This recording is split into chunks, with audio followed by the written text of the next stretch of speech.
All right, so let's start today's lecture. And in the last in last Monday, we finished at where we how to calculate the pressure force on the submerged flat plate, right? We're talking about that how we calculate the magnitude of the pressure force. Basically, you just integrate the pressure on the area, and we got the several formula at the end, right? Which is will be related to the central will be related to the pressure at the centroid, and so that we can calculate that pressure magnitude force very easily in the flat plate submerged in the fluid. Regarding to the the center of the pressure, right, where the point of application of this resultant pressure force, what we did is that we also integral, right? But this time we didn't integral pressure over area. We integral that pressure force over some coordinate x, y, so that we make sure the moment of the resultant force will be equal to those moment calculated by those local parallel pressure force, right? And we also get some formula there. It will be related to both the centroid point position and also that the second moment of the area, right? Remember that? And so we finished that part, and we also have a we also have an introduction that if what the submerged plate is not a flat plate, right? If it's a curved plate, what we are going to do? Okay. And for curved plate, the basic idea is that because the surface is curved, so problem will become multidimensional, and we are going to using the vector, form for both pressure and pressure force. So for both pressure force and this center of the pressure. But the good news is that for this vector cases, okay, you can see in the 2D, 3D cases, actually we can try to write both the pressure force and this surface area into component form. Okay, so like we can write this force here in both r, x, y, z direction, and we can also write this area. Okay, remember this area is also a vector, which is its direction is determined by the normal direction of this surface area, right? And this area can also be decomposed into three components: ax, ay, and az. So by this way, okay, we can try to, if we want to calculate the magnitude of a resultant pressure for a curved surface submerged into a fluid, we simply just calculate the magnitude on x direction based on this integration of the pressure on the x direction surface area, and then calculate your resultant force magnitude on the y direction, and then the pressure integration on surface area on the y direction. And at the end, you also can calculate the z direction resultant pressure magnitude. Okay, but remember that all you calculated here is only the magnitude. You add these three magnitude things, and you put ijk there. Okay, you put the ijk unit vector. This ijk is the unit vector on x direction, y direction, and z direction. You add it, you will get the overall this resultant force in the vector form.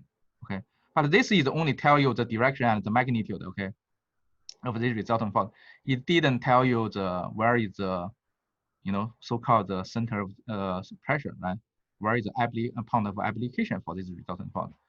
And similar to what we did before, okay, for the flat plate case, if you want to calculate the line of action or the point of application, okay, of this resultant force, you also need to calculate it using some moment way, okay, so that you choose an axis, okay, and this resultant force times the distance to that axis, you get the moment for this resultant force.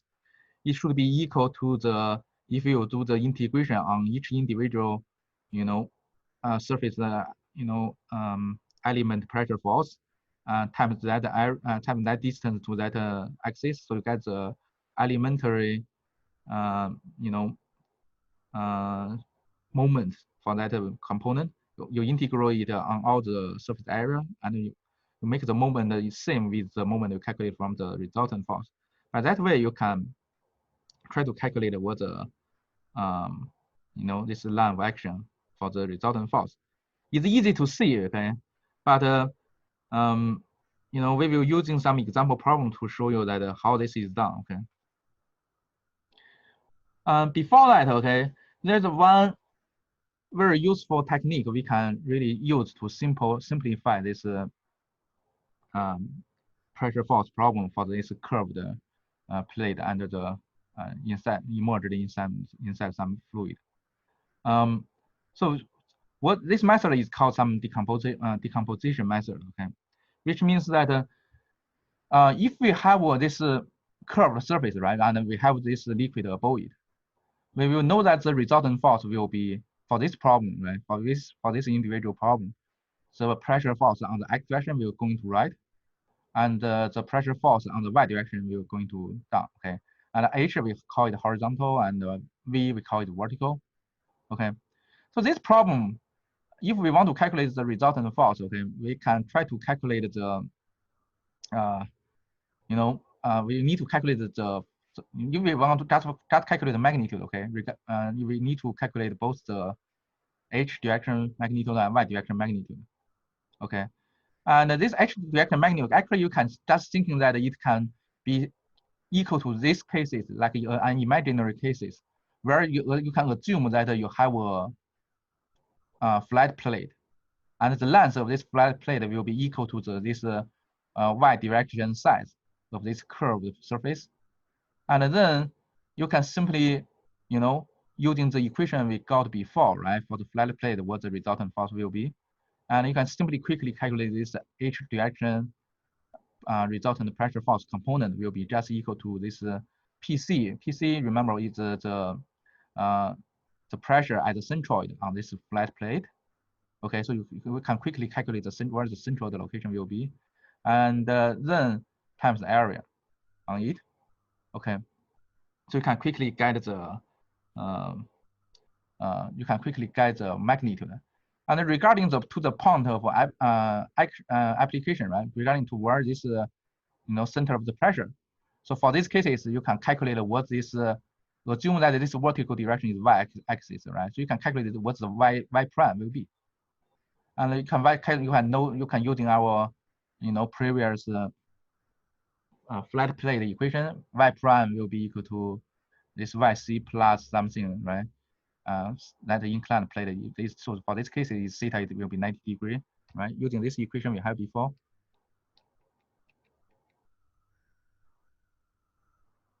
Using this equation we have here, make theta will be 90 degree, and calculate the second moment, right, for the area. By using this equation, you can quickly calculate what the this y prime will be. Okay. So this is on the horizontal case.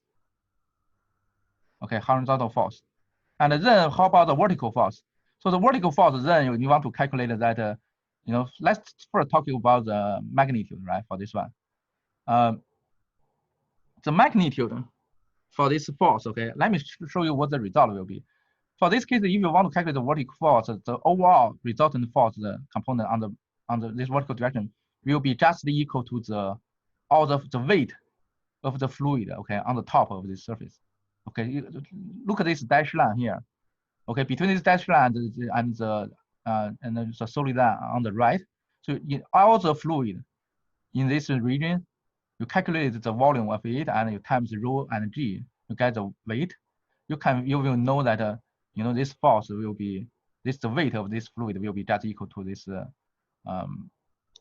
pressure force component on the y direction, and this can be approved by this equation here. Okay, because that theoretically, if we want to do it, we need to integrate this pressure force on this area with some and then with this area's local normal direction, right? So you need to integrate the P times dAz. Okay, dAz. Sorry. In this plot, basically we assume that this is z direction. Okay, so this is z direction. Okay, so we integrate on the dAp times dAz, and this Az is this surface area projection on this z, projection on this z direction. Okay. And so basically it will be, if you do the project, it will be some error, something like in this way. Okay. And you remember this, your P pressure is determined by rho GH. Okay. If we neglect this P0 things on the top. Okay. And if you do that, you substitute this P into this PDAZ here, because your rho and G is constant. And this H times dz, okay, because this daz, right? This is A, right? Its projection on this z direction is this surface area, and this surface area times H, this H here for each one. If you this element, if you integrate it here, you let me redraw it actually. So for example, if you have this surface, this is dA, if your dA location is here, so that their projection on the z direction will be this one times H, you get the volume here. And if your dA element is here, and their projection on this z direction will be this length, this area, and times this H, you get the volume here, and so on. Okay, after you do this integration, basically you just use H times dAz. Basically, it's like you integrate on the volume. Okay, and since this rho g is constant, you can take this rho g out. So the final result will be your rho g times the volume. And this turning out that, okay, all this vertical pressure component, okay, its magnitude, okay, this only give you the magnitude, okay? Its magnitude will be equal to all the fluid, the weight of all the fluid directly above this surface.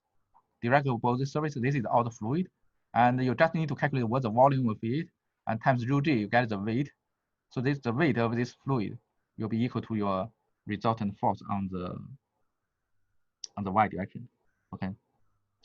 And remember that this equation here is only give you the magnitude. Okay. It won't give you the what the application fault, what is the x prime, where this x prime will be. Okay. This is center of pressure on the x direction.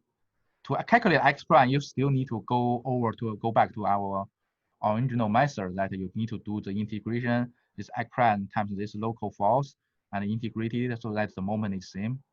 Okay, so that is the way you can do the calculate x prime.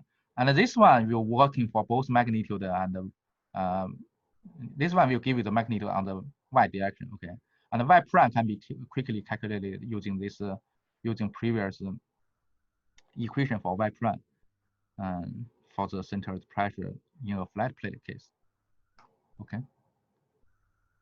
And so is there any question here? Anyone? Professor, I just have a question about the PC thing. I know we derived it last week. I'm sorry, on Monday, but I'm not exactly sure like where it comes from, because I was doing the homework and I saw a different equation for the resulting force on a plate. I believe it was here, let me just get it 1 second.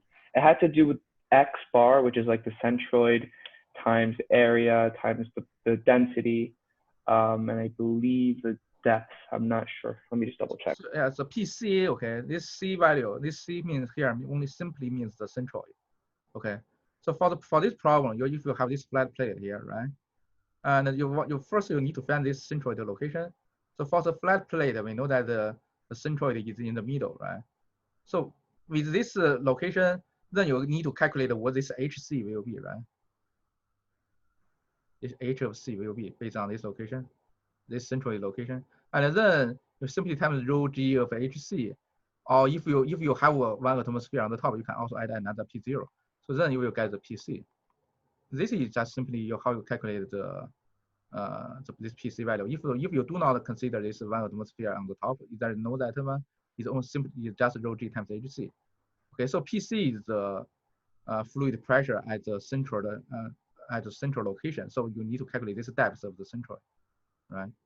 And for this case, because it's 90 degrees, right? So it's so this depth is simply this half of the length and plus this distance here. Oh, okay. So the equation that I used was basically the same thing. It was just they didn't write rho GH in terms of, they didn't write it as PC. They just wrote it explicitly as rho G, and then HC. X bar, which is the Yeah, depth or the centroid. Yes. Okay. Yeah. All right. Thank you. Okay.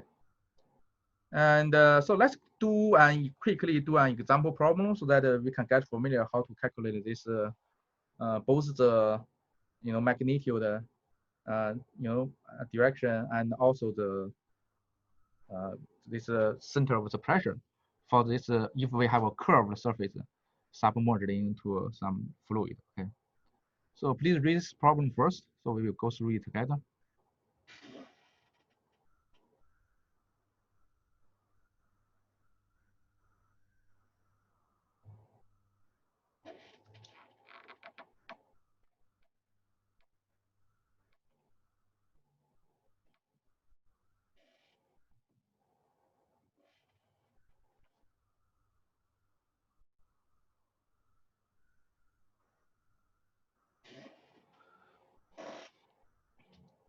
Okay, so for this problem, right? So we have a surface, right? Is in this curved way, and we define the x direction and y direction coordinate in this way, and origin point is here.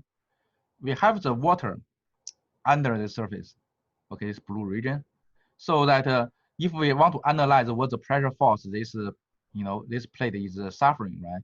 So definitely it will suffering a pressure on the left, because that usually the water pressure is higher than the atmospheric pressure. Right?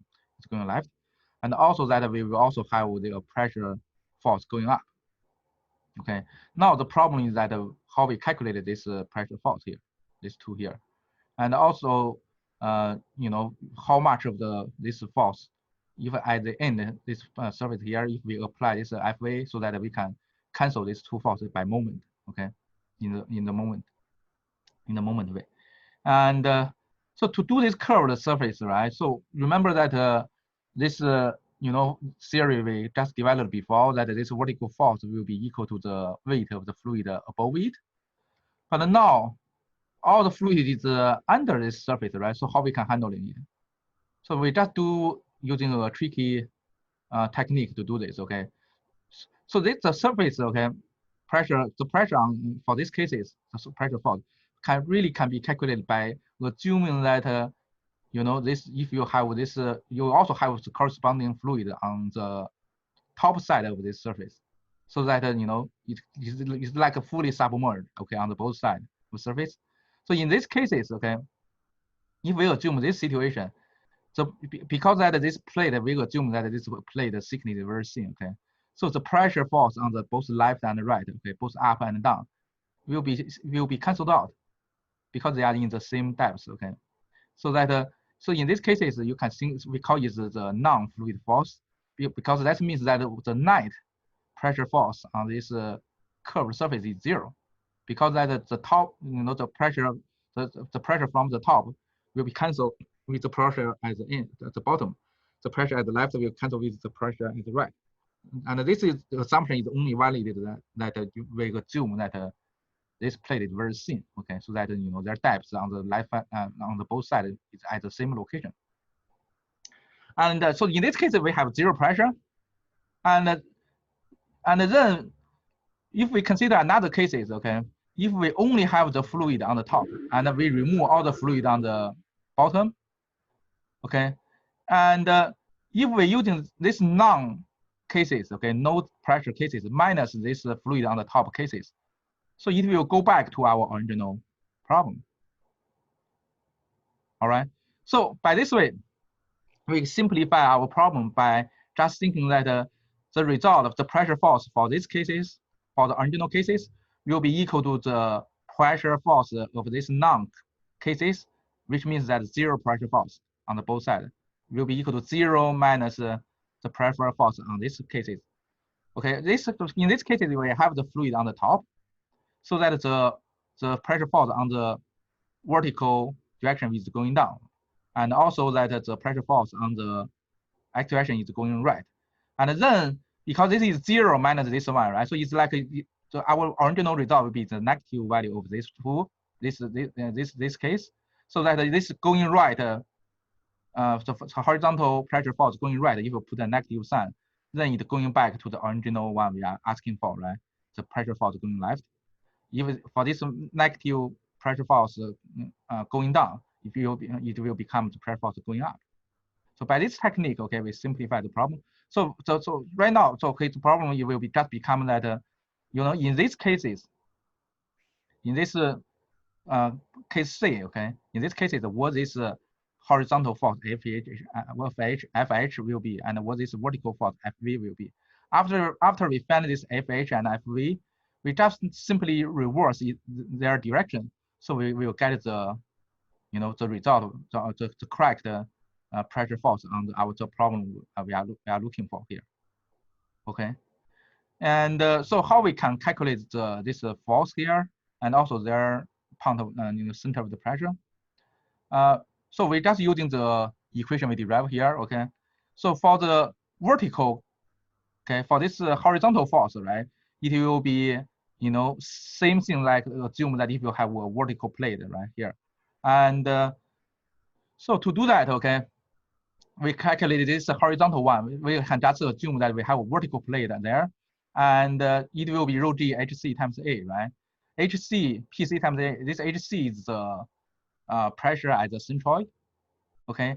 And for this flat plate, the centroid pressure will be just equal to so this is 4 meters, right? So this yc here will be just equal to 1/2 with this diameter, right? Because it's in the middle. Okay, so it will be 1/2 times d rho gh, okay, and then times the area. Area, if we assume that we have this flat plate, the area will be this d and times the width on the perpendicular direction of the screen. Okay, so by this way, will be the area will be d times w. By this way, we can quickly calculate the magnitude of this horizontal force by just assuming this, you know, we have a vertical flat plate on this direction.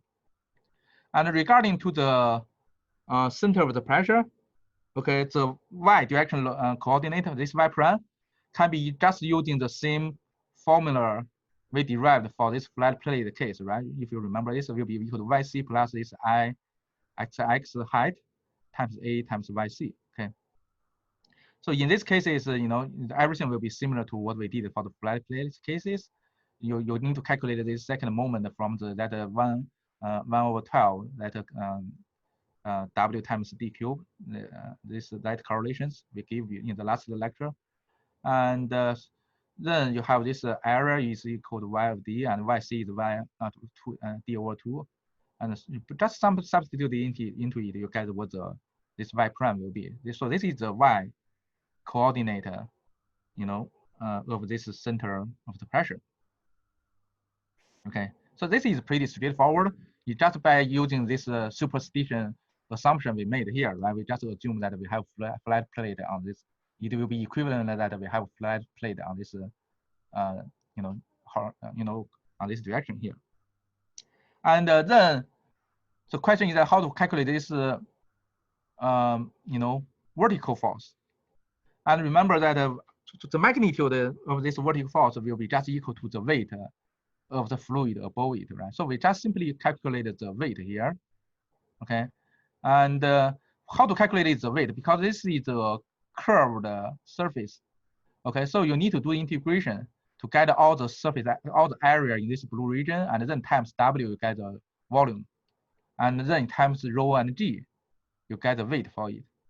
And by this way, you can calculate what the weight will be. Okay, so it will be your rho g. Okay, then times this, you know, this is d minus y. Okay, is this that you know the surface curve.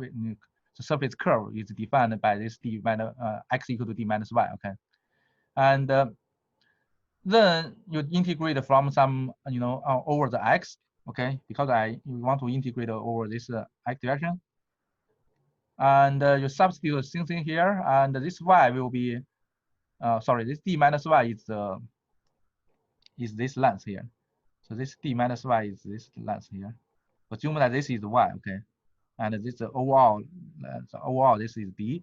So d minus y is, so you want to do integration, okay. So if you choose a location here, so d over y is this location, and this is y, right? This is y. So this is d minus y. And you integrate this one and times dx, and you will get the surface area for this one. And y, okay, is given, okay, the curve function for this surface is given will be equal to this square root a times the square root of x. So you replace this one for your y because this is your, so this defines the curve of this surface. You substitute it and you integrate from x, okay, from the x from 0 to this x, from x to 0 to x point at the end point here, okay, from x to 0 and to this location.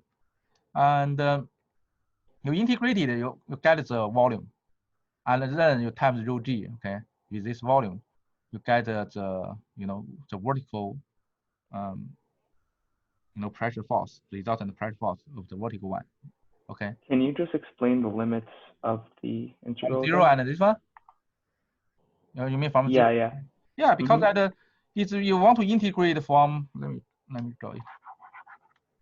You want to integrate from this point to here, right? So you from 0 to this x, xe, okay, end point, right? So y equal to 4, right? So this is 4. This line is 4, right? This is equal to d. And so at the end here will be equal to what? So equal to so y square over a equal to x. So you can write y equal to this square root of so you can just simply substitute that if this y equal to 4, you bring it here, so you get 16 over x will be 16 over a, right? So x will be 4 times 4, 16 over a, and a is 4, so x to 4. So you just integrate from x0 equal to x equal to 4, right? So this is x equal to 4 location, because when you bring this x to 4, you get this y equal to 4 from this one. Remember that you have this x equal to y squared over a, so you get this y equal to square root of ax, right? Right, I get it. Okay, fine. So you're just basically integrating from 4 to 0. Yeah, so this will get it, basically you get it from 4.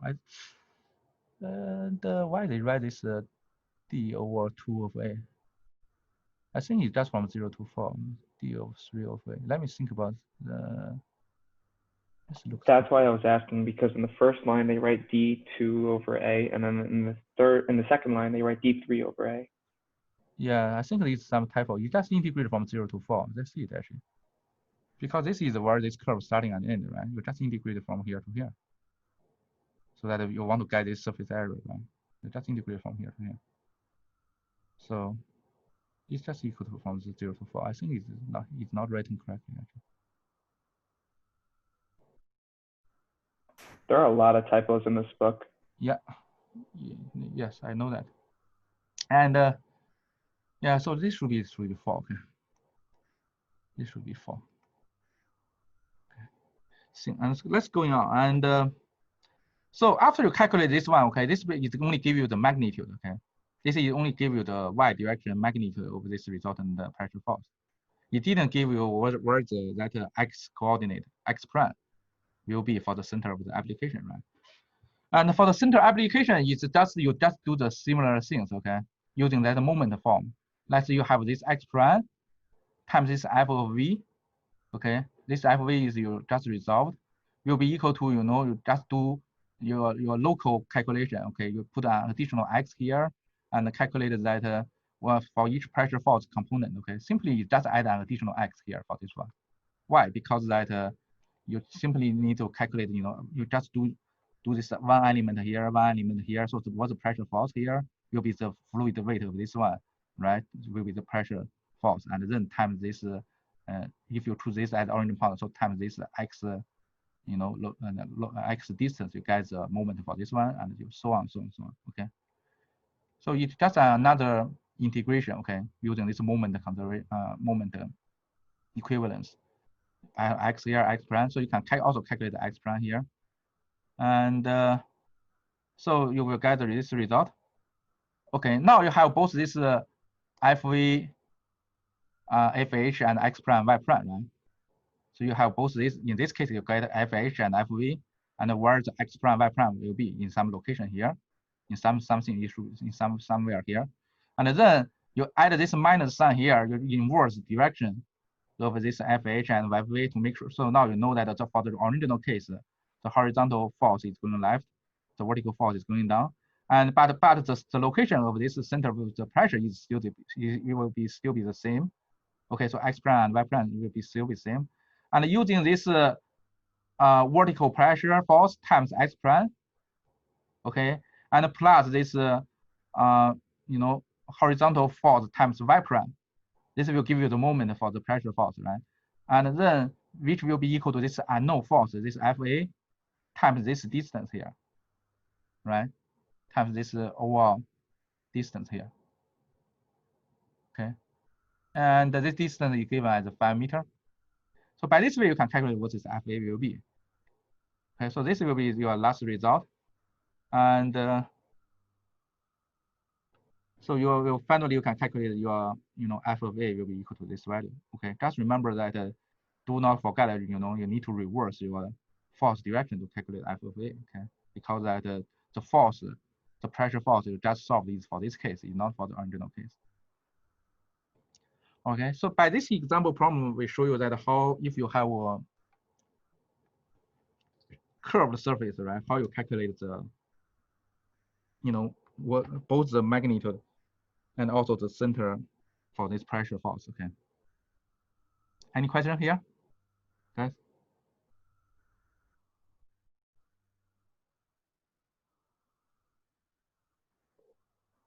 No. Okay, so let's moving on. Okay, so the last topic of this fluid statics, our chapter 3, will be the buoyancy. And what is buoyancy, right? So first, let's thinking about that. If we have a body, okay, any item fully submerged into this fluid, and we know that the pressure, okay, P equal to rho GH, right? And basically it means that pressure is dependent on the depth, right? So for this item, so if we're looking at the bottom surface, right, they will have a bigger value of H2. So which means that the pressure on the bottom surface will be bigger, right? And so if you're looking at the top surface, the top surface will have a smaller value of depth, H1. So which make the pressure force, okay? The pressure force on the top is in this direction. The pressure force on the bottom is in the going up direction, right? So the pressure force on the top will be, this value will be much smaller than the value for the pressure force on the bottom. So this force difference, right? So the net force will be going up. So due to this pressure force difference, so we will have a net force going up, okay? And that force is just the buoyancy. This force, we term it as the buoyancy.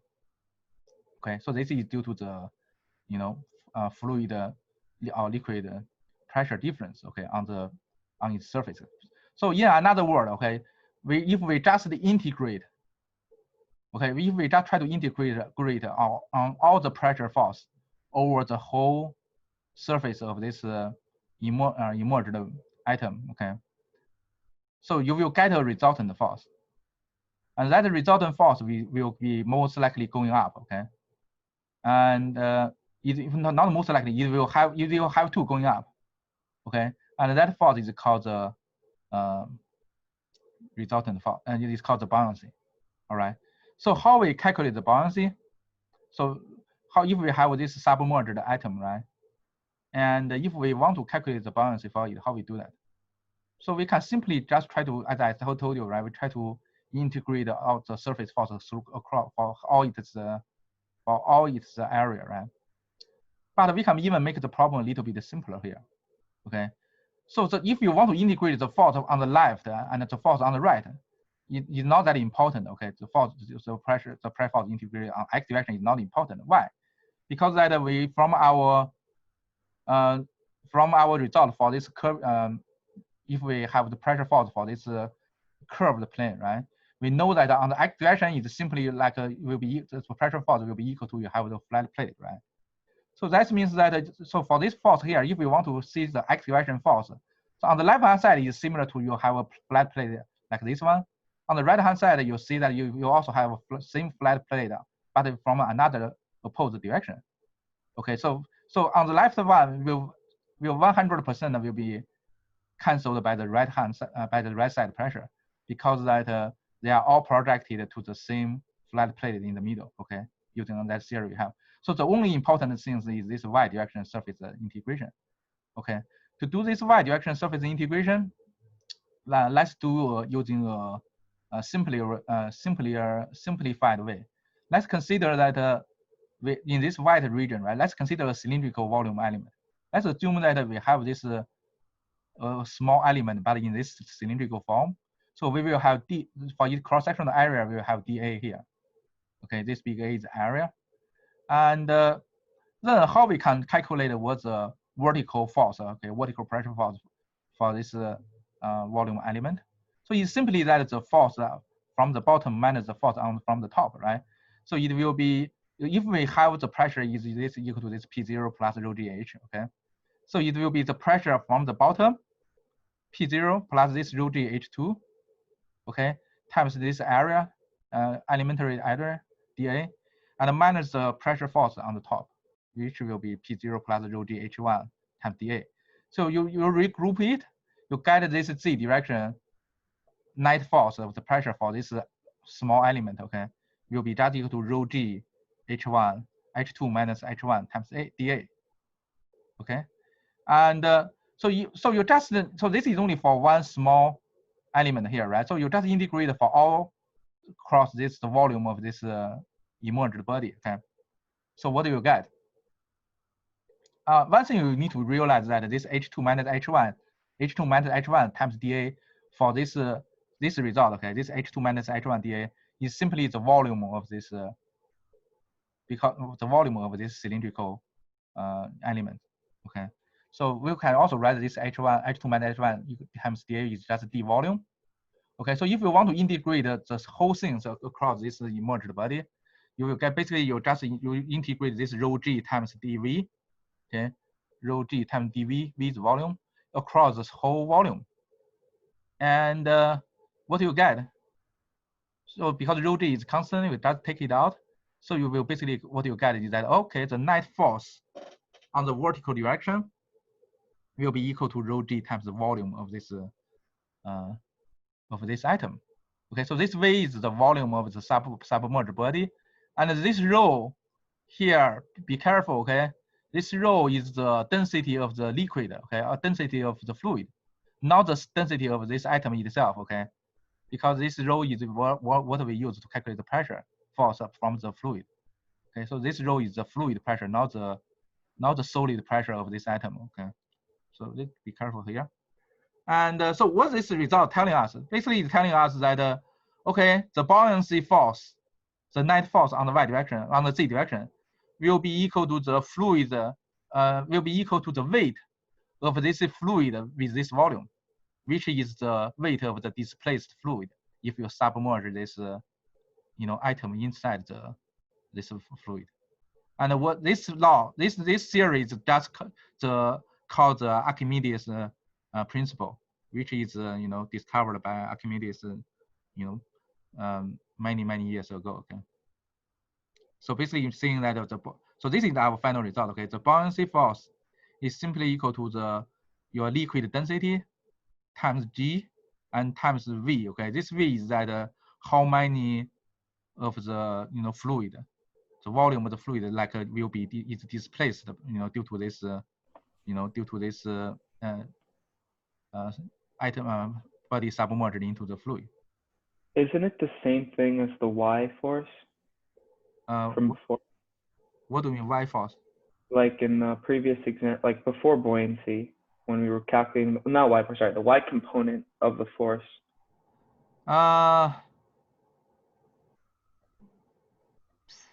Good question. It looks to be the same, like equation-wise. But this is submerged item, right? Submerged item is that they have a thickness, right? That's why is that you have this pressure difference. And the problem we are talking about here, remember that the reason we can see that this is no pressure on the both sides is we assume this plate is very thin. So there is almost no volume for this plate surface. So that's why is that the pressure on the bottom, pressure on the top is same. Okay. So you cannot use that from here. Okay. Do you know what I'm talking? So this submerged, Honestly, yes. So this one, this theory here is submerged theory. It's like a atom, a solid part, okay, with some volume. You put it on the onto the liquid. And the things when we're talking about before, this flat plate, curved plate, it's only we only have the fluid on one side. We do not have the fluid on the other side, right? It's not submerged atom. Not like just you have the body fully submerged to the things to a fluid. So it's different, okay? oh, okay, that actually makes sense now. Yeah, and so this is the theory here. And the one thing you need to realize that this theory is not only work for the completely submerged atom. Okay, so if I have an atom, okay, so if I have fluid and if I have a ball here, okay, and if this ball is partially submerged, which means that it is floating, okay, how I can calculate the pressure force? How I can calculate the buoyancy force? So it's you can using the same theory here, this Archimedes theory, but you only use the volume under this water. You're just using partial of the water, partial volume of this ball, okay? Only using the volume under this water. So this will be the displaced volume for the liquid, okay? And use then times rho of this liquid times g of liquid, you can get the buoyancy force. Okay? Perfect. And yeah, so this is the things. Professor, just a quick question. So are you talking about like that only the area that's exposed to the water of the object is the volume that we're using?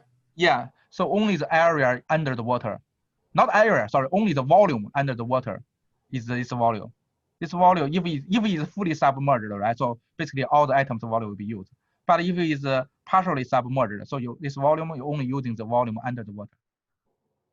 Okay, thank you, Professor. No problem. And so let's do an example problem for these buoyancy effects.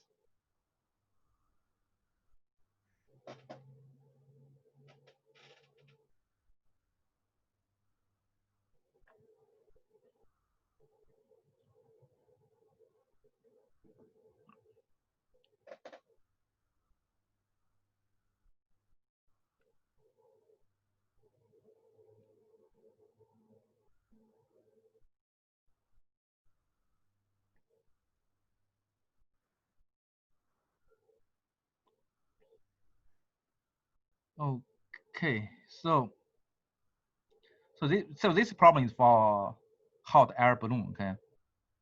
And so the question is that if this balloon with some load, okay, 600 pound force, and you know what the temperature is required to make it starting to lift, right? So we just draw a free diagram, free body diagram, right? So for this balloon, and which is assumed to be a sphere shape with this diameter. Okay, it will have the gravity. Okay, it will have, and maybe I should not draw it on this location. It will have the gravity of the load, so we will have like this will 600 pound force. Okay, and also that this balloon, right, is inside the atmosphere, right? So for balloon itself, okay, will contains you know, if you assume that this is you know, so the special thing of this balloon is that it's hollow, okay, it's not a solid thing inside. So you have the air both inside and outside, right? So if you only look in the air outside, okay, the air outside of this balloon will have a pressure force going up, right? Because that, although it may be very small, because that the for you have the one depth here and one depth here, and theoretically, for the atmosphere, right, the more close to the ground, the pressure here is should be a little bit higher. Although this will be very small, but we still consider it, okay? So you will have the pressure force. You know, you will have a small buoyancy force, very small one, going up due to the air outside. And for the air inside, okay, you will also have a, you know, you will also have a you know, pressure force of it, okay, and you will also have a buoyancy force of it, okay, and this force, okay, can also be given calculated by, you know, the based on the, you know, because for the hot air inside, right, it will give the pressure force here. It will also going to give the pressure force on the bottom, right? But the overall, we will also have a pressure force, you know, going up. Okay. So you have this one.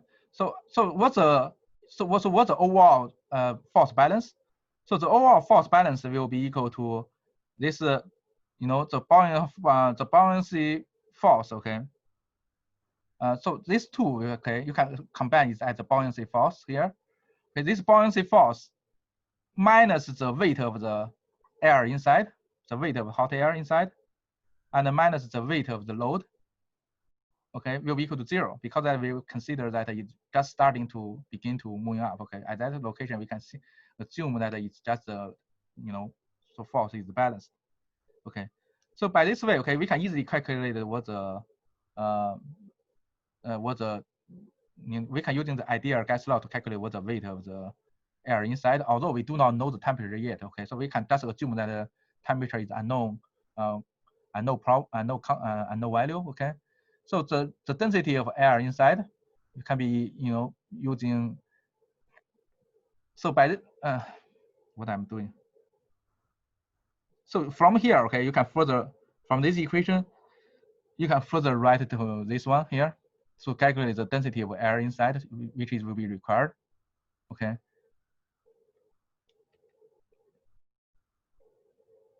And what's the buoyancy, right? The buoyancy of the force will be the fluid around it. So I make mistake here. So there is no buoyancy force inside. Okay. So the buoyancy force is simply equal to this volume of this balloon times the air density times gravity. Okay. So because the pressure force inside, it basically is we just thinking that it cancel all out. Okay. So the overall the buoyancy force is just simply equal to the atmospheric density times the gravity and times the volume of this balloon. Okay. So this is buoyancy force, and minus this air force inside, air weight inside, and minus this load weight will be equal to 0. So by this way, we can calculate the, you know, the density of the hot air will be equal to this value. Okay, and then we will get the result of density air. So that means that you know, we must make sure that the air density inside the balloon must be lower than this value, then the balloon will starting to move up. Okay, and what's the pressure of to calculate? Then the question is asking that us that what's the pressure of the hot air will be, right? And based on the ideal gas law, okay, ideal equation of state for the ideal gas. So if we want to know the temperature, we need to know both pressure and density, right? So we know the density here. So what's the pressure for the hot air? So what's the pressure inside? So what pressure is this inside hot air? It will be 1 atm. Why? Because that if it's not 1 atm, this balloon, this surface will not have the because outside is 1 atm, right? And the inside it has to be 1 atm. If it's not 1 atm, then this balloon, if the inside is larger than 1 atm, this balloon will be blow up. Okay, if it's smaller than 1 atm, so this balloon will be collapsed. Okay, so the pressure inside this hot air is also the 1 atm. You have 1 atm hot pressure, you have 1 atm, you also have the density of this air, hot air. You can calculate the temperature. Okay, the temperature hot air can simply calculate this way using this equation of the state. And so this is the hot air density inside. So the point for this one, for this example problem is simply that you need to know that the buoyancy force, okay, is simply that because it's submerged into the air, right? So it's like just the air density times the gravity times the volume of this balloon. Okay. And the next question is next topic we want to talk about is stability. Okay, this buoyancy stability. So think about that. If we have this float, if we have this boat, right? We have this boat on the water. Why this boat can float on the water? We know that it's because that the buoyancy force, right? When this boat, you know, it's partially submerged into the water, right? So if we're using the volume area of this submerged region times the density of the water times the gravity will be larger than the overall weight of this boat. So this is the only way that this boat can float on the water. So if you look at the other way, okay, so if we think we have anchor, this anchor can never be able to float on the water, right? Why? Because that even this anchor is fully submerged, okay? You know, there the maximum possible buoyancy force will be just equal to density of the water times the gravity times the volume of this anchor, right? And this maximum buoyancy force will still be smaller than the weight of this anchor, so that this anchor cannot float. It has to sink, right? So this will give you that the condition that whether you can judge that if an item can be float or has to be going to sink.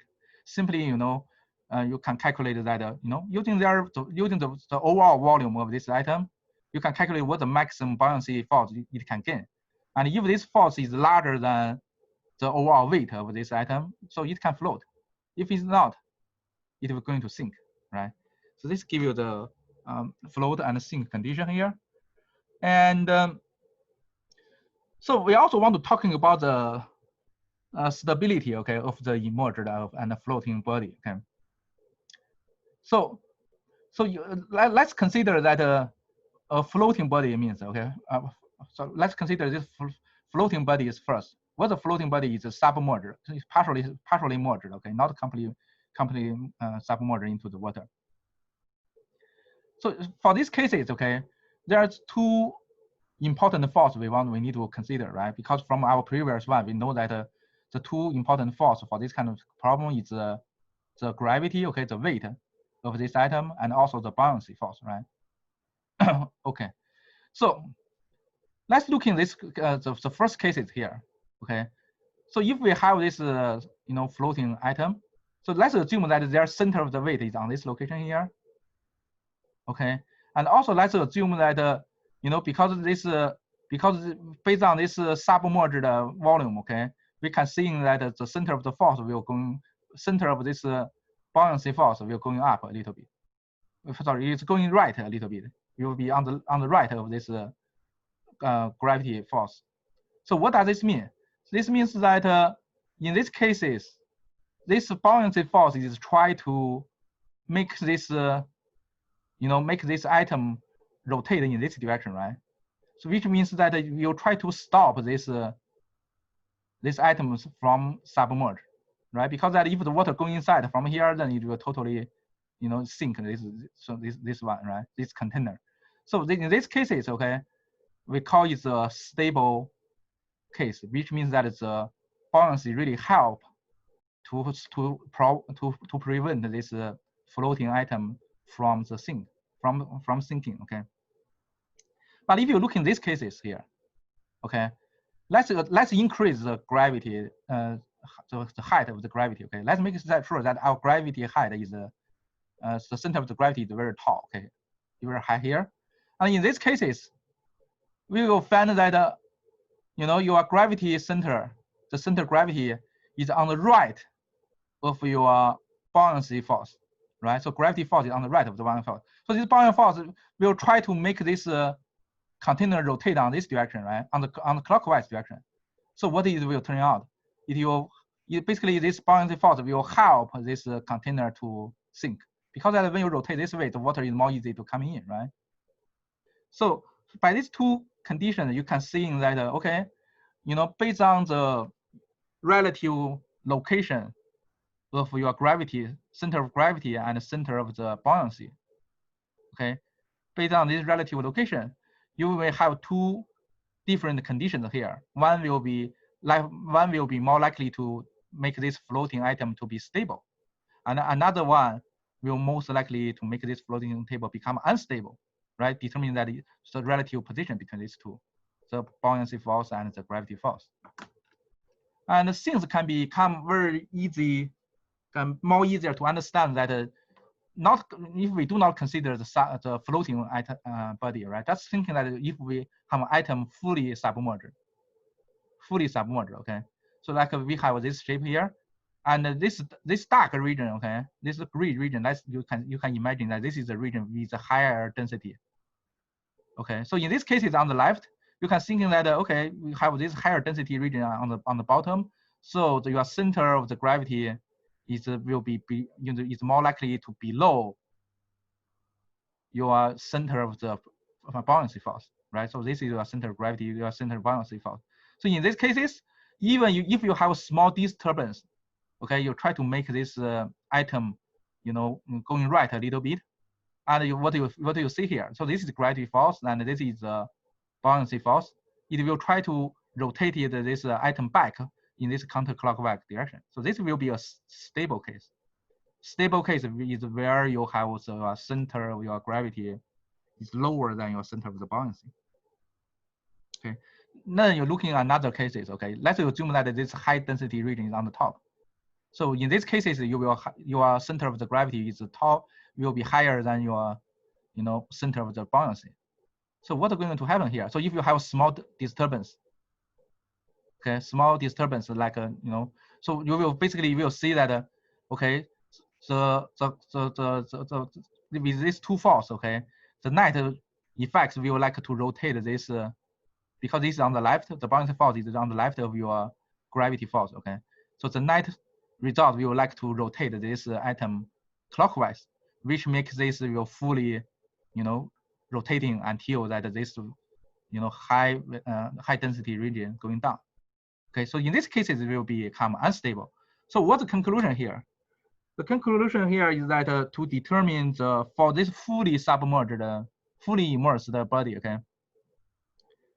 So to determine whether or not they are stable or not, you can simply determine by the if their center of the gravity, that position will be lower than your center of the buoyancy. So if your center of the gravity is lower than center of your buoyancy, so it's more like this item is more likely to be stable.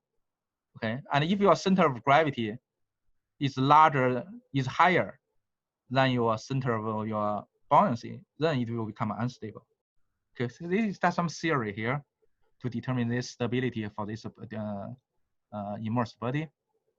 Okay, but that is for the immersed body, right? But for floating body, let's go back to floating body again. Okay, floating for this floating body cases, the things is become even more complicated, because that for these cases, okay, if we have a shape like this way, this is like the bottom of a boat, okay.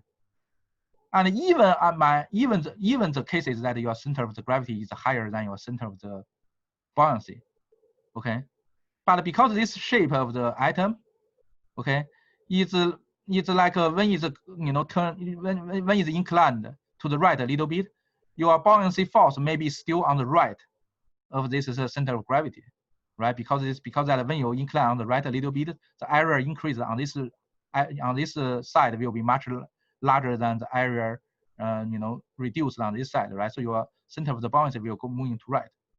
Okay, so your center of the buoyancy is still on the left. Even this center of gravity is on the top of this center of the buoyancy. Okay, but the center of buoyancy maybe is still on the right of this center of gravity. So it still help this this container to keep stable, because that this buoyancy force like to try to resist this rotation on the clockwise, try to make it go back in this counterclockwise direction, right?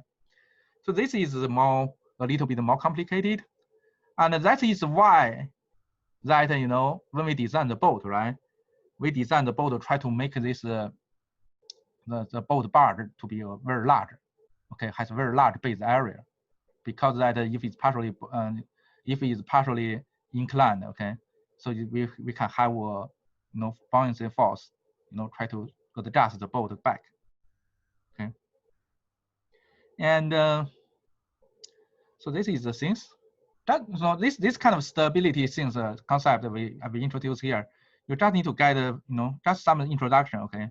It won't require for the exam. And so we also have some situation, okay, that you have two kind of boat. And this will be a stable case, okay. Even your center, because that your center of the buoyancy is lower than your center of gravity, right? And but if your boat is inclined a lot for this floating case, and your gravity force will going left, and So the net effect will help it to rotate. So it will become unstable in this case. So this is stable, this is unstable.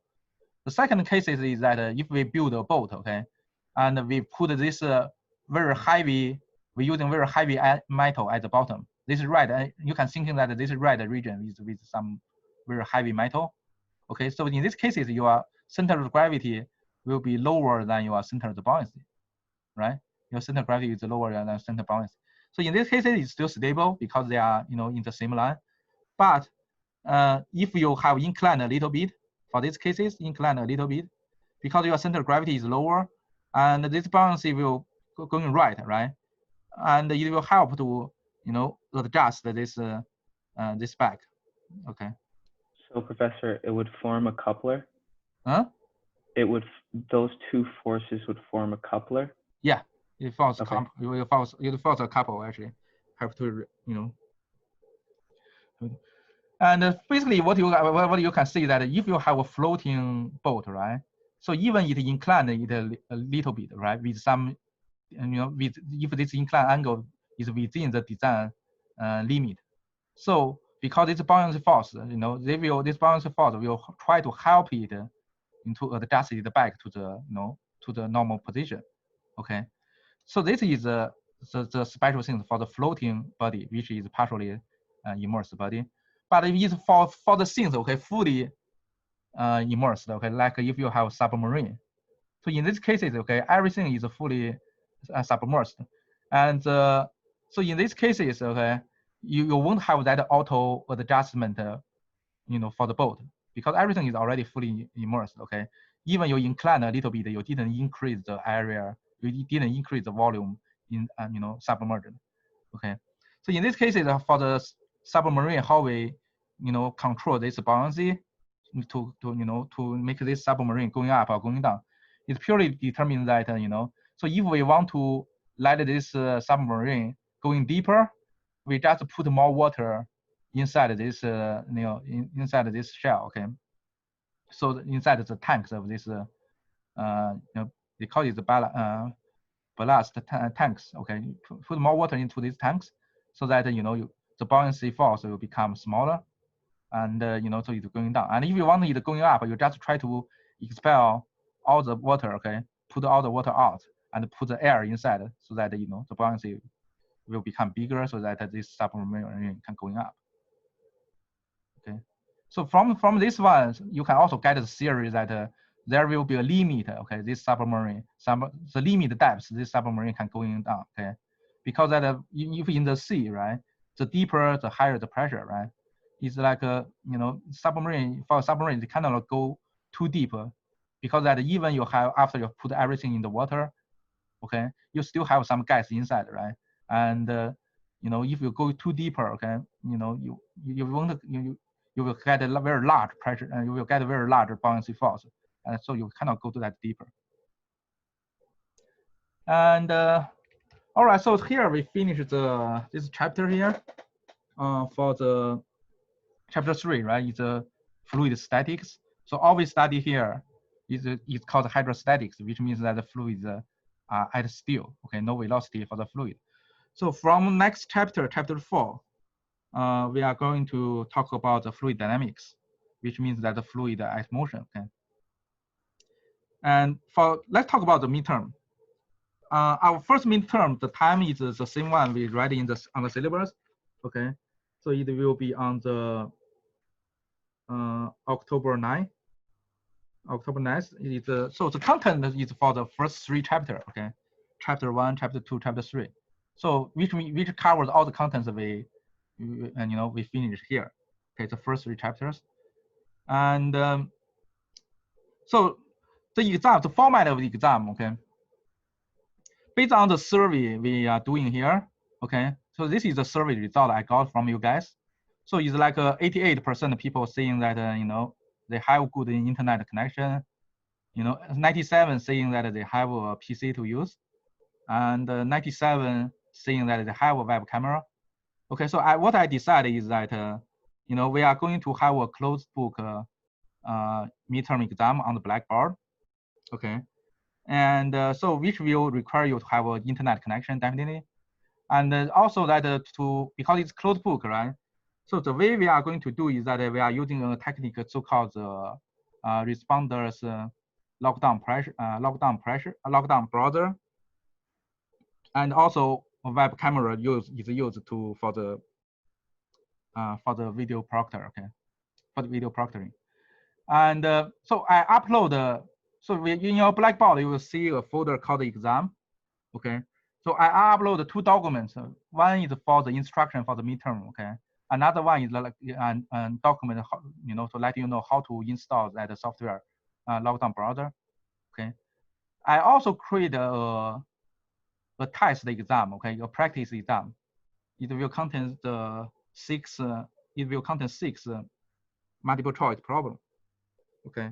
So basically, you can use this practice exam to try, okay, to test your environment, to make sure that before the exam you have all your things is working, your internet is working, and your web camera is working. You already installed this so-called lockdown browser, and also that you will get familiar with that what kind of problem you will see. Okay, all this problem will be the multiple choice problem. So during the exam, you will also have all the problem will also be the multiple choice problem. It's like a 20 or 25 multiple choice problem there. You will be see it. And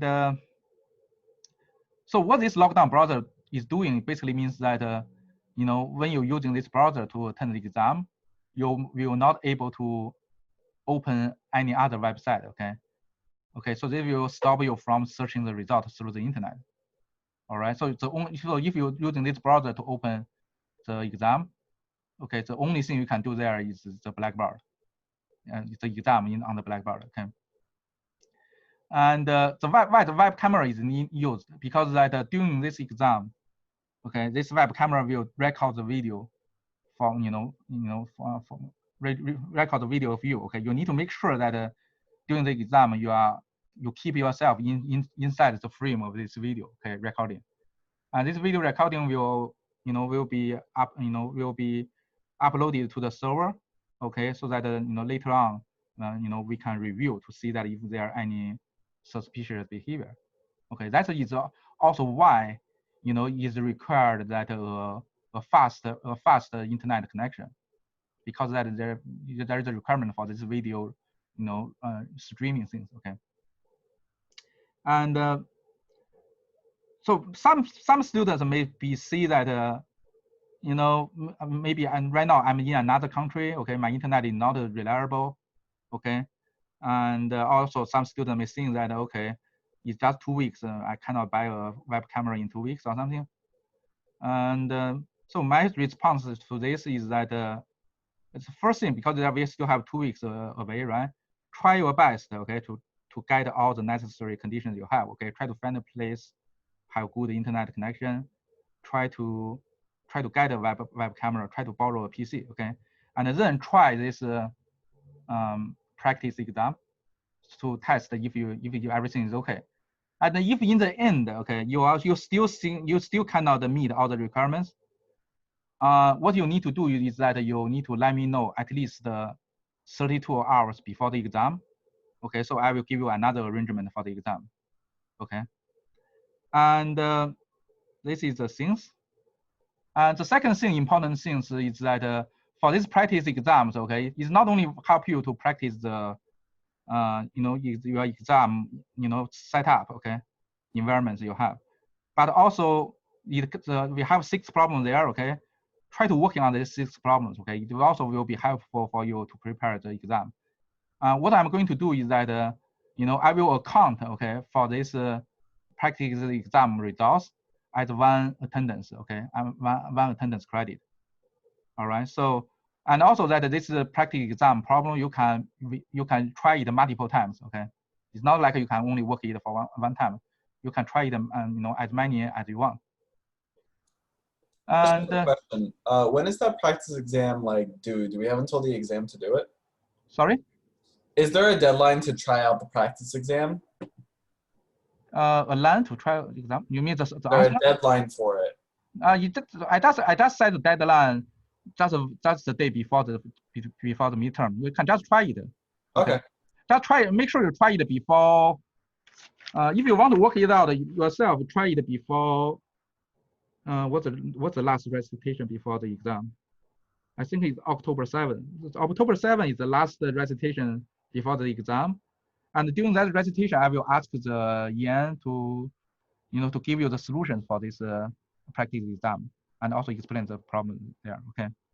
So if you want to work it out yourself, you can do it before that. And regarding for these two files, okay, the most important file is this exam instruction. Okay, it give you all the things you may need to know. Okay, the contents of the exam, and the how we handling the exam format, and the requirement, hardware, software requirements. And for the calculator, it allows you to use calculator. It's okay, but make sure that the calculators you use is allowed one. You can search that allowed calculator list on the syllabus. And for the cheat sheet, I do not want to give you guys too much headache. Okay, so I allow you to have one piece of paper. Okay, both sides. You can use it as a cheat sheet. You can write whatever you want. Okay, if you have some formula you cannot remember, you think hard to remember, you can just write it down there. No problem. Okay, and scrap paper. You are also allowed with one piece of white paper. Okay, so you can write your scrap paper there. The last thing I want to say is that if you have some emergency things, okay. For example, if you have a power break during the exam, what are you going to do, right? So you are doing the midterm your exam in the middle, and then you suddenly lose your electricity, or you suddenly lose your internet connection, and you cannot resume in a short term. You need to immediately, okay, write me an email to let me know.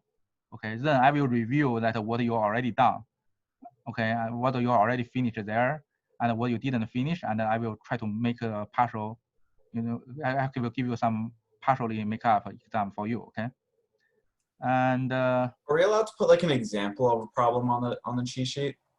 What do you mean? Yeah, you can do whatever you want. You can write whatever you want. It doesn't matter. If you want to copy the whole, you cannot print out. Okay, because I will try. I will during the exam I will type. I need you to show your cheat sheet. Okay, and in front of the webcam. You cannot just print out the whole book, okay, into one page paper. You cannot do that. Okay, you just you must be handwriting. Okay, you can write whatever you want. Okay, just one single letter size paper. And that's it. And some students maybe require accommodation. For accommodation, what I'm going to do is that I just give you extra time. Okay. And I have a list for the students who need accommodation from the SACS, but I'm not sure if that list is complete. So if you really need that, you can write me an email to confirm, how long, how many extra time you can get. All right. And do you guys have any other question for this exam? Sure, Professor. Yes. Would you say that competency and being comfortable with the homework assignments is a good, I guess, evaluation as to our preparation for the exam?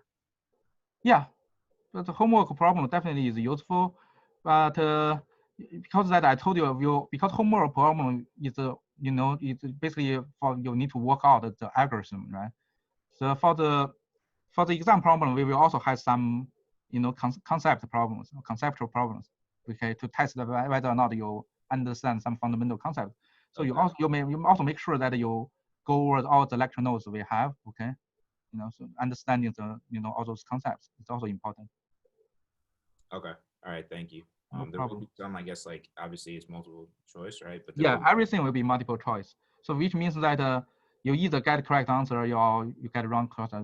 There will be no partial credit for it. And another thing I forgot to mention is that during the exam, okay, you can only see one problem at one time. You won't able to see all the problem at one time, okay? So when you submit the answer for the first one, you will not able to go back. Okay, so this back tracing is not possible. So which means that after you submit the problem of the first one, you won't be able to change it anymore. So you will just go to the second one. All right. Thank you. Professor, I just have a quick question. Sure. Since you said we can only have one cheat sheet, are we allowed to have scrap paper though to like write out the problems and everything? No, Or does it no. only have to be on like one sheet? Yeah, you have one sheet, a cheat sheet that allow you to write the things you want. Okay. For the scrap paper has to be blank. Okay, that's just you use during the exam that if you want to do some calculation, you just use it. You use it to as a scrap. That's it. Okay. Yeah. So we can use multiple pieces of scrap, but just the one cheat sheet will just show you. No, one piece of scrap. Oh, No. one piece of scrap. Yeah, one piece scrap, one piece of cheat sheet. So during the exam, you only have two papers in front of you. Okay, one is cheat sheet and one is for scrap. So the problems that are for the exam, they won't take up like a lot of calculations. No, we Yeah. don't do that. Yeah. Because it's multiple choice problem. If it requires a lot of calculation, but you just get the wrong result, you won't get any partial credit, right? So we won't do that. Okay. Because I was just wondering because some of the problems for the homework required a lot of calculations. No, not that level. Trust me, no. Oh, okay. Yeah. Okay. Thank you. No problem. Any other question? I have a question about the calculators. Uh, So I have a scientific calculator. It's not listed on the list of calculators, but it's like the most basic calculator. I can give you the brand information if you want to look it up yourself. Yeah, just send me your information, and if it's okay, I will agree with that. No problem. Yeah, actually, I wanted to ask about the calculators too. I have one of the calculators that are like under the department's approved calculators. Can we just use that instead of the Wiley one? I mean, on the respondents one. Yeah, just send me. Yeah, you can. If the respondents one is there is a software. There is a calculator you can access through this browser, right? But sometimes it's not very convenient to use. So I think most students still prefer to have a real calculator in front of you. Yeah, it's the TI-36X Pro. It's one of the department approved calculators. Okay, yeah, no problem. That is no issue with it. Okay, thank you. Mm-hmm. Professor, I also have a question about something on my Blackboard. Yeah. Basically, I did the homework and I got everything right, but it gave me a 10 out of 80. Yeah, so there's a 10 of 80 for which homework? Homework 2? Homework 2, yeah. So when you see that, today or yesterday? Just now, like 10, 20 minutes ago. Can you try to log into the Wiley Plus to see that, Wiley Plus also has a gradebook itself, right? So what's the grade show there? Give me 1 second. I'm gonna go to Wiley Plus right now. Yeah, so because sometimes there is an inconsistency between the grade data you saw in the Wiley Plus and you saw on the Blackboard. So don't worry about it, okay? Because what I need to do is that I need to periodically refresh the Blackboard so that make sure the data, is updated. Because the grading data on the Blackboard is updated. So okay, so Wiley Plus actually tells me that I got 110 out of 110. Yeah, so don't worry about that. Okay, I will periodically just do a fresh. Okay, to update. Okay. Yeah. All right. Thank you. Okay, so if there are no question, I will just stop here. Okay, and I will see. Excuse me, Professor. I have a quick question. Sure. Regarding the midterm, is it going to be available like throughout a window where we can log on any time and take it, or only during class time it's available? Only during the class time. Okay. All right. Thank you. Yeah, because I cannot let you guys to take a different time, and then you told one student told the answer to the other student. Okay. Cannot do that. All right. Okay? Thank you. No problem. Yeah. All right. So there is no question. I'll see you guys. Okay. Let me know if you have any question. You can contact me through email or go to my office hour. Okay. Okay. Bye, everyone.